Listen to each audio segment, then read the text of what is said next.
ஒரு கல் ஒரு கண்ணாடியில் வாழ்க்கை ஆரம்பித்த திரு உதயநிதி அவர்கள் ஏதோ இந்திய போராட்டத்தில் தியாகம் பண்ண மாதிரி அந்த கல்லை எடுத்தாரு, இந்த கல்லை எடுத்தாரு, பேசிய வார்த்தைகள் எல்லாம் பாருங்க. நீ சட்டசபை அப்படி ஏதாவது நடந்துட்டு இருக்கா? குறிப்பா சட்டசபை என்பது தமிழக வெற்றி கழகத்தினுடைய முதல்வருக்கும் அவருடைய அமைச்சர்களுக்கும் சட்டமன்ற உறுப்பினர்களுக்கும் அது ஒரு ரீல் ஸ்பாட்டு, ஒரு ஷூட்டிங் ஸ்பாட்டு அப்படின்னு எதிர்கட்சிகள் ஒரு விமர்சனம் வைக்கிறாங்க.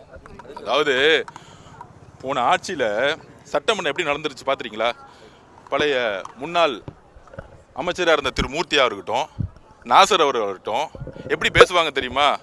ஒரு கல் ஒரு கண்ணாடியில் வாழ்க்கை ஆரம்பித்த திரு உதயநிதி அவர்கள் ஏதோ இந்திய போராட்டத்தில் தியாகம் பண்ண மாதிரி அந்த கல்லை எடுத்தாரு, இந்த கல்லை எடுத்தாரு, பேசிய வார்த்தைகள் எல்லாம் பாருங்க.